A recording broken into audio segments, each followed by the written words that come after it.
দেশের ভেতরে বাইরে নানা দিক থেকে নানা ধরনের হস্তক্ষেপ যে থাকে না তা নয়, হস্তক্ষেপ থাকে, সেটা অনেক সময় বোঝাও যায়। তো সেই জন্য একটা আর টার্গেট থাকে অশুভ শক্তি যারা, মানে তার মানে যে রঙই হোক না কেন, অশুভ শক্তি কিন্তু সবসময়ের জন্য টার্গেট করে একটি দেশকে, একটি রাষ্ট্রকে, এটা যেন ভালো মতো না চলে। একটা দেশ ভালো মতো চলার জন্য ভালো আইন কানুন এবং ভালো ব্যবস্থা দরকার। এখনো পর্যন্ত আমি উইনস্টন চার্চিলের একটা উদ্ধৃতি দিয়ে বলতে চাই।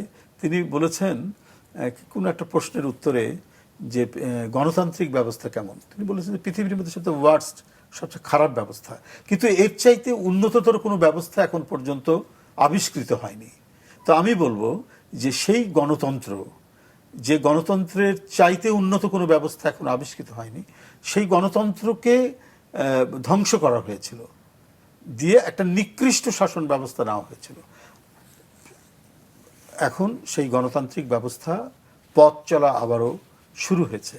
এইটা অনেকের হয়তো ভালো লাগবে না, অনেকে চাইবে যে পূর্বের পরিস্থিতি ফিরে আসুক, ব্যাংকের টাকা আবার পাচার হোক, বিভিন্ন মেগা প্রজেক্টের নামে সেখান থেকে টাকা লুটপাট করা যাবে, নানাবিধ কাজ যেগুলো তাদের পক্ষে সম্ভব হচ্ছে, এবং সেটা তো কথার কথা ছিল না, রাজনৈতিক বক্তব্য ছিল না।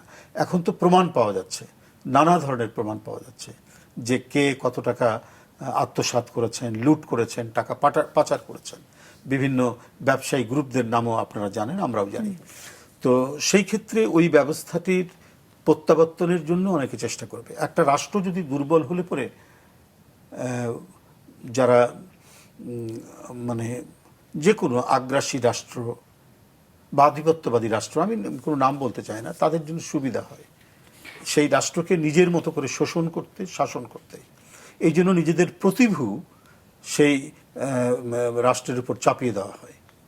তো এখন তো সেটি নাই, এটি একটি গণতান্ত্রিক জাতীয়তাবাদী একটি সরকার রয়েছে, গণতান্ত্রিক সরকার রয়েছে, যারা একটি অবাধ সুষ্ঠু নির্বাচনের মাধ্যমে, পার্টিসিপেটরি নির্বাচনের মাধ্যমে ক্ষমতায় এসছে।